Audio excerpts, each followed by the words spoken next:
बिना देखे तेरी तस्वीर बना सकता हूँ, बिना मिले तेरा हाल बता सकता हूँ। हरे मेरी मोहब्बत में इतनी ताकत है कि तेरे आँख के आंसू अपनी आँख से निकाल सकता हूँ।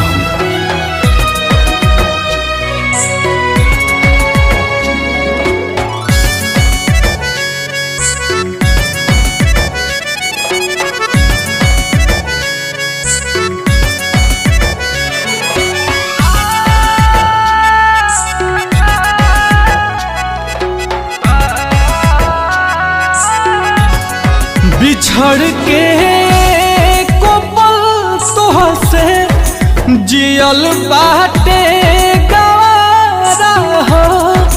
कह कैसे उम्र भरला सनम करब गुजारा हो। रोता दिल बेचारा हो, होई प्यार ना दोबारा हो, होई प्यार ना दोबारा हो, होई प्यार ना दोबारा हो, होई प्यार ना दोबारा हो।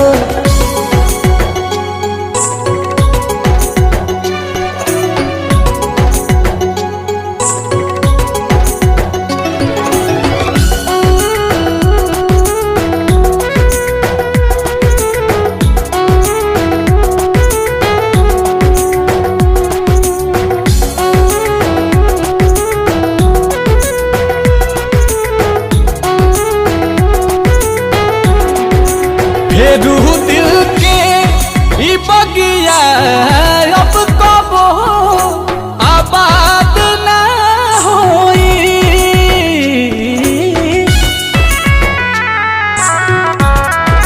सिवा तोहरा रहे ना प्यार कबो तहरा बात ना होई।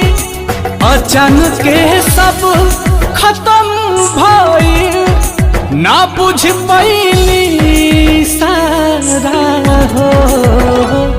होई प्यार ना दोबारा हो, होई प्यार ना दोबारा हो,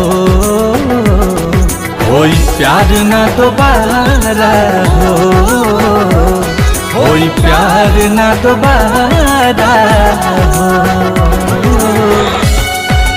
होई प्यार ना दोबारा हो।